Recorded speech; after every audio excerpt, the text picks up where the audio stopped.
E Deus passou por alto este tempo de ignorância. Eu gosto desse texto, Atos 17:30, porque sempre as pessoas perguntam, e as pessoas que não sabiam? E essas pobres pessoas no catolicismo de hoje, que adoram a Deus de acordo com os ditames da sua própria consciência, o que vai acontecer com eles? Eles todos se perderão? Não, Deus passou por alto o tempo da ignorância. Deus fechou o olho. Ele os julga de acordo com a luz que eles tiveram e de acordo com sua habilidade de fazer o que é certo nas circunstâncias do seu conhecimento. Deus é um Deus justo, eu gosto disso. Mas aquele que sabe que deveria fazer o bem e não faz, ele comete pecado, Tiago 4:17. Opa, aí está o outro lado. Em outras palavras, se você sabe o que é o certo e o que é errado, e você não o pratica, o que vai acontecer então? Então isso se torna pecado para você, e você se torna responsável.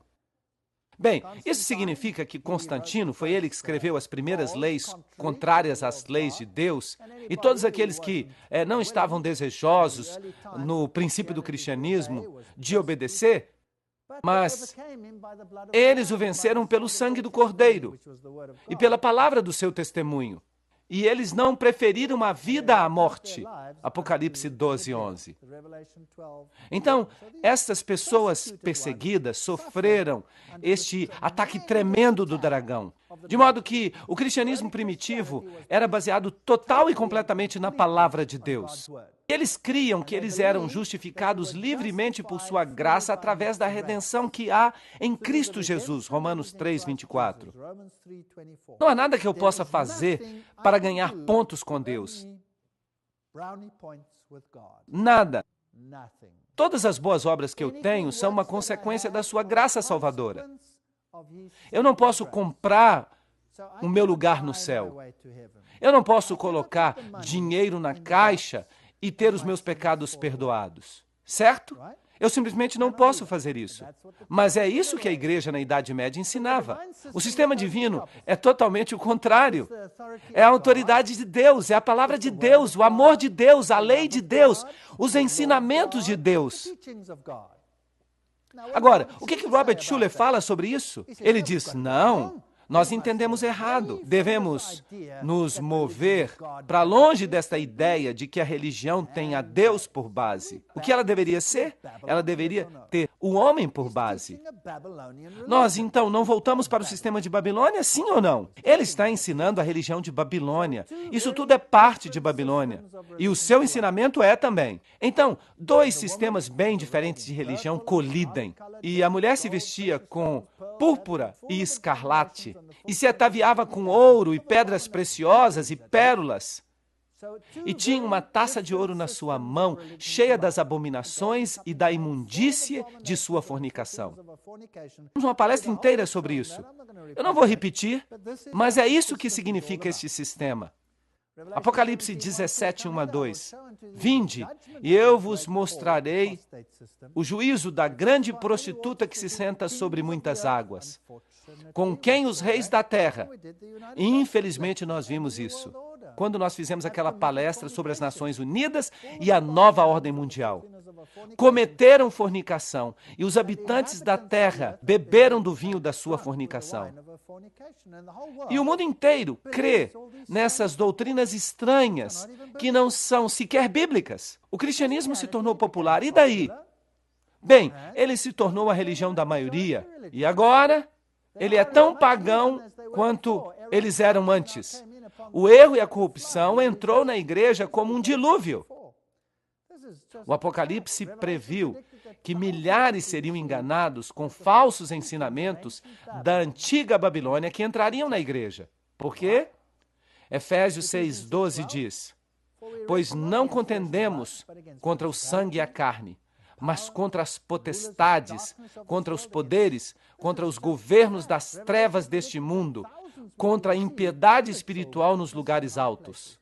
Nós adoramos a Deus, e se nós ousamos adorar a Deus, nós temos a ira da serpente. E muitas pessoas capitulam. Mas se você ficar com Cristo, então esta é a sua batalha. E você há de pelejar contra estes poderes. E nunca haverá um tempo antes de você descer à sepultura em que você não encare este adversário. Mas as boas novas são, você não tem que encará-lo sozinho. Há alguém que é mais poderoso do que ele, que já o expulsou do céu e que pode expulsá-lo da sua vida também. E há prova disso. Vejam quantas pessoas no mundo que foram purificadas por causa da palavra de Deus. Os adversários não podem lutar contra isso. Então, o rei da palavra Babilônia promulgou uma lei do seu trono sobre a autoridade do Deus Sol. O que quer que ele dissesse era lei. Mas a Bíblia diz, ele é a cabeça do corpo, a igreja. Mas a Bíblia diz, Jesus é a cabeça do corpo, a igreja. Jesus é a cabeça. Ele era desde o princípio, o primogênito dos mortos, para que em todas as coisas ele tenha a primazia. Colossenses 1,18. Aí estão os dois sistemas. Hoje nós temos um papado que diz, todo o poder debaixo do meu pé.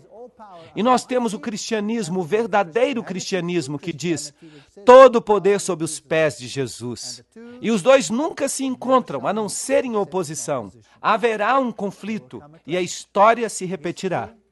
Não farás para ti imagem de escultura, não te prostrarás diante delas, nem as servirás. Êxodo 24:5. Naquela época havia imagens literais. Hoje nós temos, talvez, imagens espirituais de escultura. Mas elas estão aí. Notem o que Ezequiel disse acerca da sua época. Ezequiel 8:16. E a porta do templo do Senhor, entre o pórtico e o altar, ali havia cerca de 25 homens, com as suas costas voltadas para o templo do Senhor, e os seus rostos voltados para o Oriente. E eles adoraram o sol em direção ao Oriente. Aqui nós temos a adoração ao sol. Então, eles voltaram as suas costas para o templo. E Deus planejou os templos de tal forma que eles se voltavam para a direção oposta àquela dos sistemas de adoração pagãos. E isso é interessante. Você perceberá isso no momento. E eles voltaram as suas costas para o templo e olharam para o Oriente. Interessante. Então voltaram as suas costas. E o sol era o principal deus do paganismo. Esta é uma citação interessante. O sol tem adoradores neste mesmo momento na Pérsia e em outras terras. Há, em verdade, algo da realeza no sol, que faz dele um emblema adequado de Jesus, o sol da justiça. Então, a igreja nesses países parece ter dito, podem usar esse velho nome pagão. Ele vai permanecer consagrado, santificado. E assim, o domingo pagão, dedicado a Balder, se tornou o domingo cristão, sagrado a Jesus. O domingo, sendo o dia no qual os gentios solenemente adoravam esse planeta, o Sol, os cristãos pensaram que deveria ser adequado manter o mesmo nome e o mesmo dia, para que eles não pudessem parecer mesquinhos e assim impedir a conversão dos gentios. Então foi isso que o catolicismo romano fez. Eles simplesmente assimilaram. E o velho culto ao sol está vivo e ativo hoje. No Egito, o sol era representado por um enorme ponto vermelho.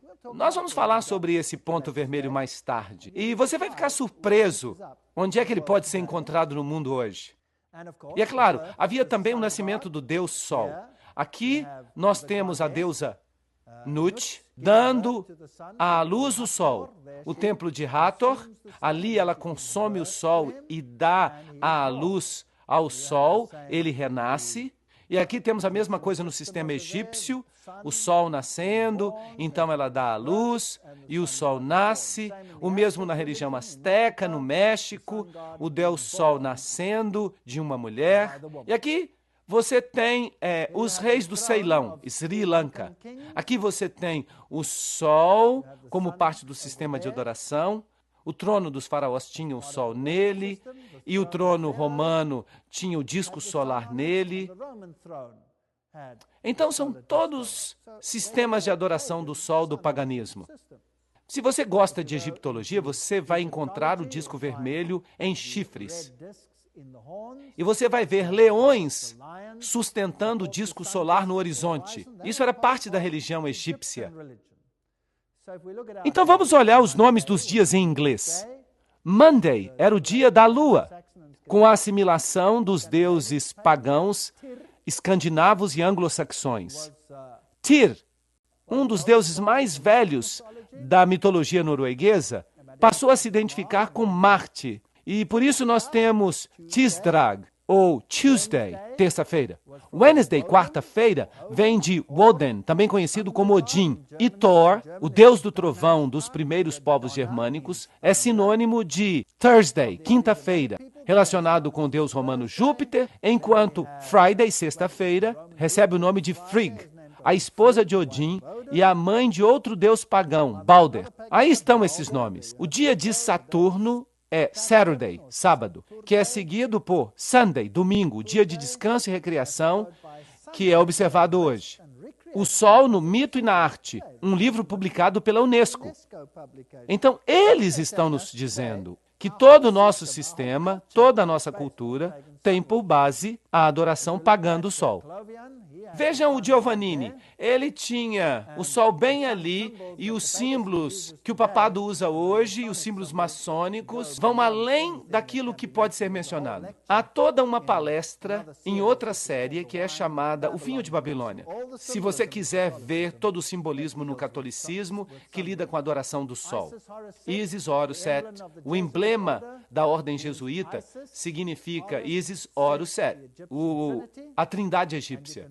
E você percebe todos esses símbolos na basílica. Muito fascinante. As cruzes aqui, os símbolos dos pássaros, os símbolos de todas as divindades na adoração pagã do sol. E este aqui é muito interessante. Este é o deus Sol Hélio, numa tumba pagã descoberta em 1574, sob a Basílica de São Pedro. Vejam vocês que o Vaticano foi construído num local onde havia um templo pagão. De fato, toda a catedral do mundo é construída no local de um templo pagão, onde isso é possível. E aqui há alguns critérios que precisam ser satisfeitos. Os templos são também construídos, sempre que possível, voltados para o Oriente, que é, claro, o oposto do que a Bíblia diz que deve ser. E se você entra na Praça do Vaticano, você tem o maior disco solar do mundo, o disco dentro do disco, imitando o trono de Deus, que é uma roda dentro de uma roda. Trata-se de uma roda com 8 aros. É chamado de disco solar. E basicamente diz, este é o trono de Deus. Aqui está o símbolo de Shamash, e você vê duas cruzes, uma com um traço e uma com a linha ondulada. A ondulação representa o lado feminino. O traço pontudo representa o lado masculino. Aqui está o símbolo de Shamash, e, claro, Shamash era a divindade equivalente a Pan. Pan era o deus da floresta, companheiro de Diana. Bem, se você der uma olhada no seu departamento de florestas, dê uma olhada no seu símbolo, o seu próprio departamento. Eu vi hoje no escritório deles. Este é o símbolo de Shamash. Muito interessante. Significa que as florestas são sagradas hoje porque Pan está lá. E aqui está outro símbolo, um selo cilíndrico da Pérsia. Aqui você tem o símbolo de Zoroastro, e ele é usado hoje até em lugares como Bombaim. Naquele lugar, o sacerdócio de Zoroastro ainda está vivo. Esse é o sistema de adoração. A chama é o símbolo do Deus em Bombaim. Aqui está os sacerdotes trabalhando com a chama, símbolos de Shamash. Símbolos da adoração do sol que você encontrará no budismo, você encontrará no islamismo, você encontrará no sistema yin-yang, o conhecimento do bem e do mal, macho e fêmea. Você o encontra em todas as partes. Vishnu, Zoroastro, outros símbolos que você encontra nas catedrais católicas romanas, no chão, por toda parte. Aí nós temos a adoração pagã do sol em seu auge. Você encontra em Chanuk com as suas 1, 2, 4, 5, 6, 7, 8, 9 lâmpadas. Eu fiquei impressionado quando eu estava em Israel e eu vi grandes cartazes com a menorá, com 9 candelabros. E eu pensei, o que aconteceu aqui? O paganismo está chegando até os muros de Israel. Se você vai ao hinduísmo, o elefante, o número 1, o primeiro, aqui estão os símbolos dele. Alda se senta nos elefantes, decorados com motivos solares. Os elefantes no hinduísmo, Aleph significa o primeiro, o número 1. E 1 é um símbolo de Lúcifer. Nas religiões antigas, Oro era representado como uma ave de rapina. E se você observa as religiões indígenas do mundo, é dessa maneira que elas também representam essa divindade. Então, se você vai até os pajés indígenas, os xamãs, você vai ver os sistemas de adoração solar. Este é seu sistema de adoração hoje, nada mudou. E se você vai até o Império Azante, eles têm Anubis aqui, eles têm as chaves, o mesmo que o papado. Eles têm todos os sistemas solares, com o Sol, a Lua, as estrelas, e todas as vestimentas tradicionais que você puder encontrar. Por exemplo, nos países do bloco oriental, esses aqui são os símbolos da adoração do Sol. Então, aqui está um grupo carismático que vai fazer um culto em Israel. E o que significam esses símbolos ao redor do seu pescoço? O que isso tem que ver com o cristianismo? Esta é a adoração pagã do Sol, nada mais. E aqui você tem a adoração literal do Sol nos dias de hoje. Isso se passa na Inglaterra, Stonehenge. E aqui você tem os druidas. Notem que os druidas se vestem como freiras. Praticamente não há diferença, exceto que a maioria das freiras nem sequer sabem que participam de adoração druida. E isso é muito, muito triste. Rituais de adoração do Sol na Europa, saltando sobre o fogo, uma coisa que Deus proibiu, cerimônias druidas em Stonehenge, por exemplo. Agora, Stonehenge é um lugar muito interessante. Em Stonehenge você tem um círculo de pedras. E originalmente havia uma passagem que levava até este círculo. A passagem consistia de pedras gigantescas. Bem, mais tarde, o que eles fizeram? Eles cobriram as pedras gigantescas e colocaram um teto aí. E essa se tornou uma estrutura básica de uma catedral. E por trás das catedrais antigas, você tem um jardim circular. E se você vai até o centro do jardim, você encontra a pedra no meio, que é o sistema pagão, vocês sabem, da fertilidade e de todas as coisas boas. E se vocês observam esses jardins circulares, vocês descobrem Pan, vocês descobrem Diana, vocês descobrem os consortes. Tudo isso bem escondidinho nos jardins. Eu já estive em vários deles na Inglaterra e na Europa. E é legal tirar fotos aéreas para você ver onde ficam as estruturas originais.